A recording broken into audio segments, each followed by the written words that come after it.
Nah ternyata perusahaan dikelola dengan konsep keluarga, kalau sudah besar ini nggak bisa. Jadi Lumina ngasih saran apa saja yang harus diperbaiki, kemudian harus bikin tata kelola perusahaan seperti apa, dan tim yang ada pun harus dibuat seperti apa. Nah, lebih gitu. Nah sekarang tuh yang sedang dikerjakan untuk ngalamin fase ini ya, dibantu pakai yang kemarin disarankan oleh Lumina. Lalu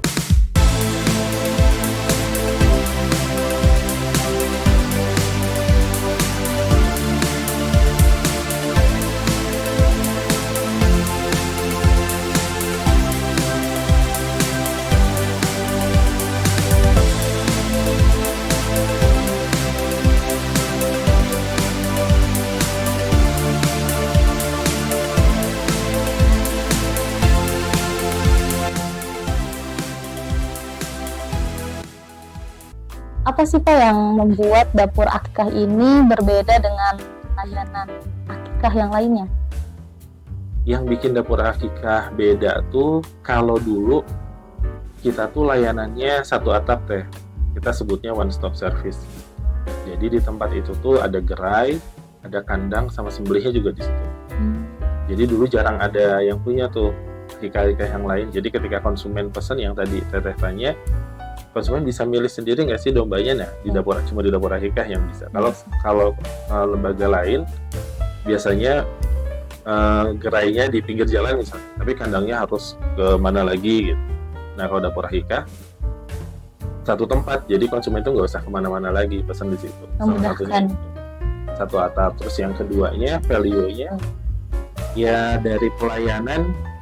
Memang karena sistemnya kekeluargaan ya, jadi kita menganggap konsumen itu juga bagian dari amanah yang harus kita jalanin, karena kan kaitannya dengan acara ya, dengan ibadah.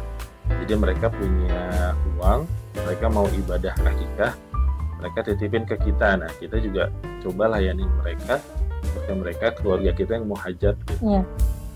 Terus yang terakhir ya tadi, dengan adanya dekorasi dan snack box atau kebutuhan konsumen atau masukan-masukan konsumen yang dirasa memang masih bisa kita berikan, nah itu buat konsumen malah jadi nilai lebih. Apa sih tips atau trik khusus yang mau Pak Agung bagiin pada para sahabat semua yang mau mulai membuka bisnis akikah ini? Ada gak? Bisnis akikah ya tadi yang disampaikan di awal, bisnis akikah itu bisnis yang gampang banget ditiru.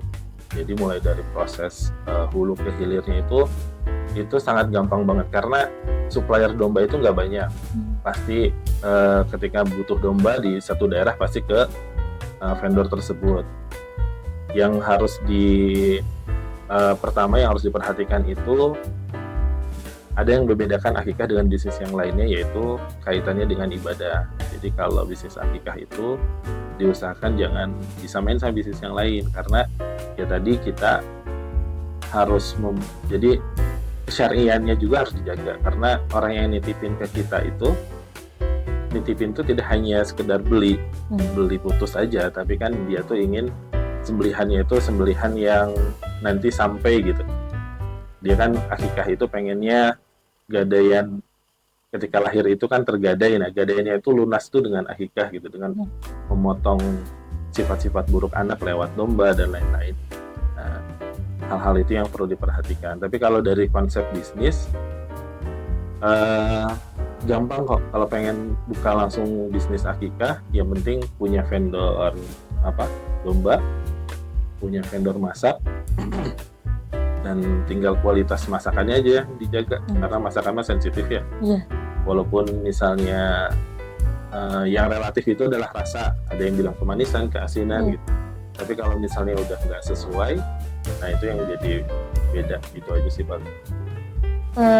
Penyembelihan dari domba itu konsumen bisa langsung menyaksikan nggak? Bisa langsung menyaksikan. Disarankan sih memang yang sohibul akikahnya itu yang menyembelih sendiri, tapi kadang kebanyakan nggak berani ya.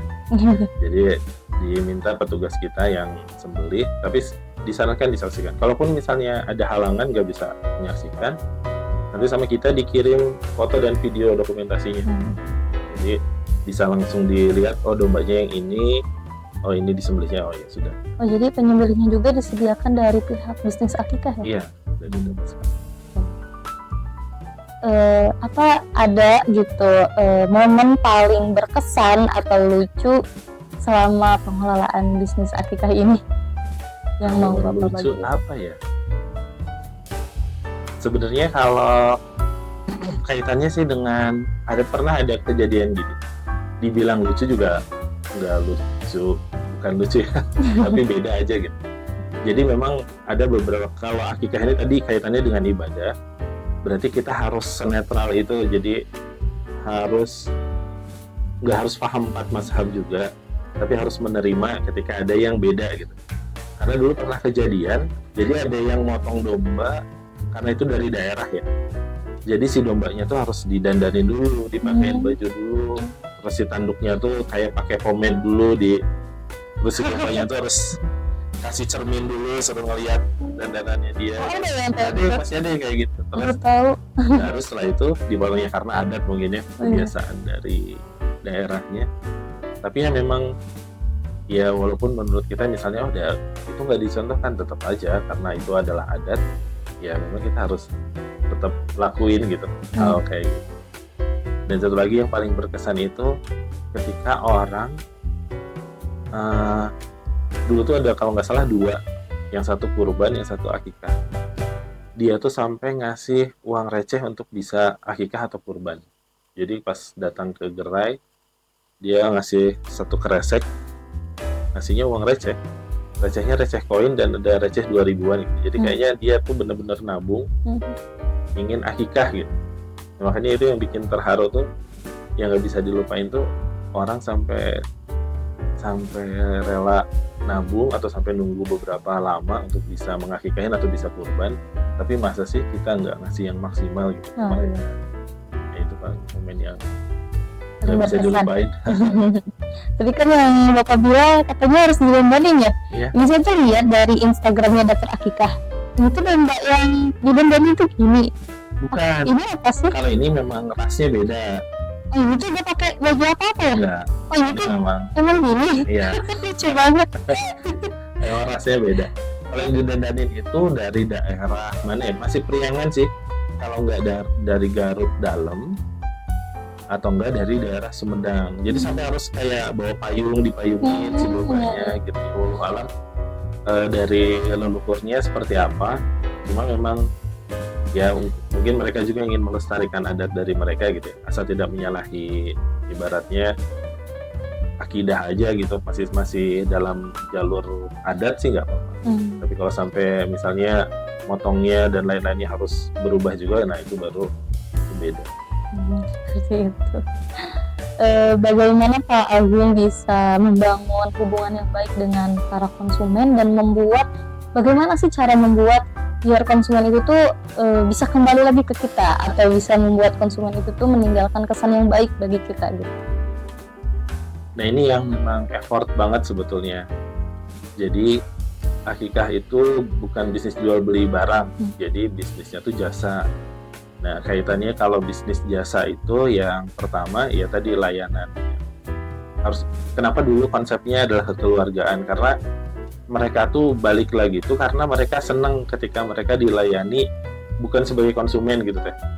Jadi ketika mereka datang ke kandang, oh mangga Pak, datang silakan duduk, calik dikasih minum atau apa gitu.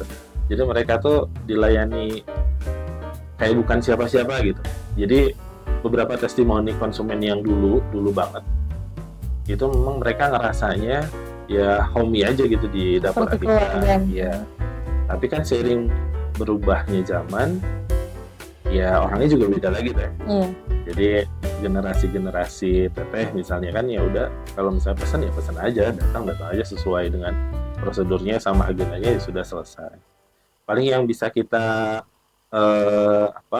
istiqomahkan itu adalah dari layanan pertama kali teteh nanya gitu ya ke CS, kemudian pas teteh datang ke gerai atau pas menyaksikan itu juga harus dimaksimalkan. Terus yang keduanya tadi dari masakan itu sensitif, jadi gimana caranya si masakan ini bisa rasanya enak mah itu harus udah pasti, nggak boleh nggak enak. Yang keduanya kalau karena ini ada gulai dan olahan domba nggak usah, jangan sampai bau, kecium baunya, jangan sampai jadi asem si gulainya. Nah ini hal-hal yang gini yang harus dijaga banget ya, sampai konsumen tuh, karena dia kan nanti ngasih juga ke orang ya. Iya. Pokoknya berusaha sebisa mungkin gimana caranya konsumen tuh pertamanya nggak malu ketika ngasih si produk.